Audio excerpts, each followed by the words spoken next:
चूहा की शादी। एक वन में एक तपस्वी रहते थे। वे बहुत पहुंचे हुए ऋषि थे। उनका तपस्या बल बहुत ऊंचा था। रोज वह प्रातः आकर नदी में स्नान करते और नदी किनारे के एक पत्थर के ऊपर आसन जमाकर तपस्या करते थे। निकट ही उनकी कुटिया थी, जहां उनकी पत्नी भी रहती थी। एक दिन एक विचित्र घटना घटी।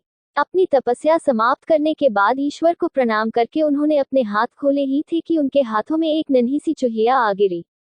वास्तव में आकाश में एक चील पंजों में उस चूहिया को दबाए उड़ी जा रही थी और संयोगवश चूहिया पंजों से छुटकर गिर पड़ी थी। ऋषि ने मौत के भय से थर-थर कांपती चूहिया को देखा। थर्षी और उनकी पत्नी की कोई संतान नहीं थी।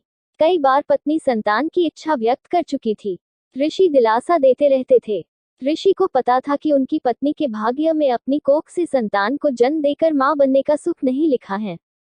किस्मत का लिखा तो बदला नहीं जा सकता, परंतु अपने मुंह से यह सच्चाई बताकर वे पत्नी का दिल नहीं दुखाना चाहते थे। यह भी सोचते रहते कि किस उपाय से पत्नी के जीवन का यह अभाव दूर किया जाए। ऋषि को नन्ही चूहिया पर दया आ गई। उन्होंने अपनी आंखें बंद कर एक मंत्र पढ़ा और अपनी तपस्या की शक्ति से चूहिया को मानव बच्ची बना दिया। वह उस बच्ची को हाथों में उठाए घर पहुंचे और अपनी पत्नी से बोले, सुभागे, तुम सदा संतान की कामना किया करती थी।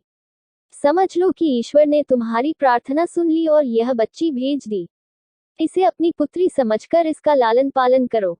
ऋषि पत्नी बच्ची को देखकर बहुत प्रसन्न हुई।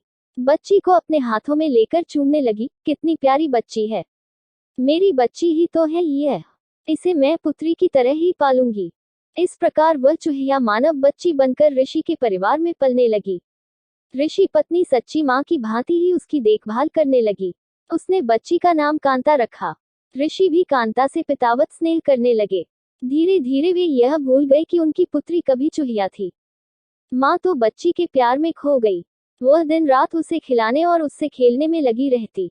ऋषि अपनी पत्नी को ममता लुटाते देख प्रसन्न होते कि आखिर संतान न होने का उसे दुख नहीं रहा।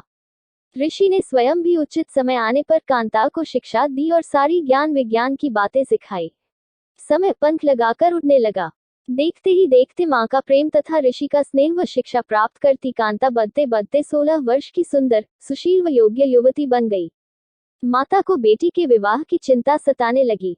एक दिन उसने ऋषि से कह डाला, सुनो, अब हमारी कांता विवाह योग्य हो गई है, हमें उसके हाथ पीले कर देने चाहिए। तभी कांता वहां आ पहुंची। उसने अपने केशों में फूल गूंथ रखे थे। चेहरे पर यौवन दमक रहा था।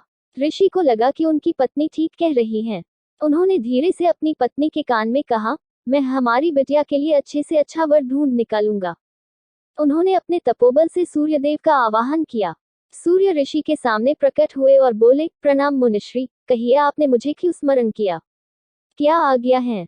ऋषि ने कांता की ओर इशारा करके कहा, यह मेरी बेटी है, सर्वगुण सुशील है, मैं चाहता हूँ कि तुम इससे विवाह कर लो।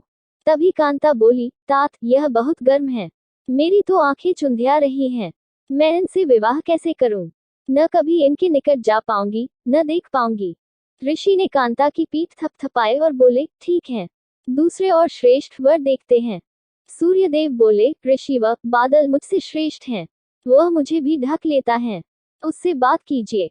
ऋषि के बुलाने पर बादल गरजते लरजते और बिजलियां चमकाते प्रकट हुए।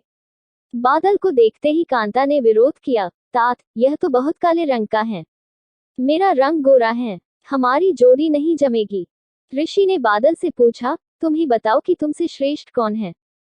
बादल ने उत्तर दिया, पवन, वह मुझे भी उड़ाकर ले जाता है, मैं तो उसी के इशारे पर चलता रहता हूँ। ऋषि ने पवन का आवाहन किया।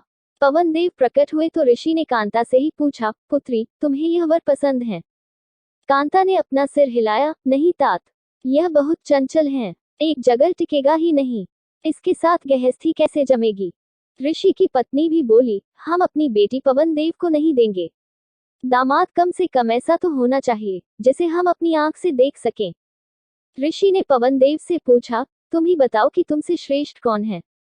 पवन देव बोले, ऋषि, वह पर्वत मुझसे भी श्रेष्ठ हैं, वह मेरा रास्ता रोक लेता है। ऋषि के बुलावे पर पर्वतराज प्रकट हुए और बोले, ऋषि, वह आपने मुझे क्यों याद किया?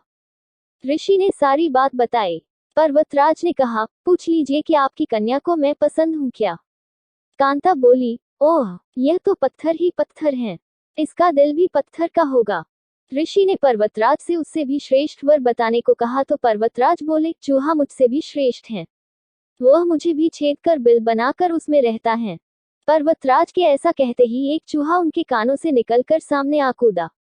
चूहे को देखते ही कांता खुशी से उछल पड़ी, तात तात, मुझे यह चूहा बहुत पसंद है, मेरा विवाह इसी से कर दीजिए, मुझे इसके कान और पूंछ बहुत प्यारे लग रहे हैं, मुझे यही वर चाहिए।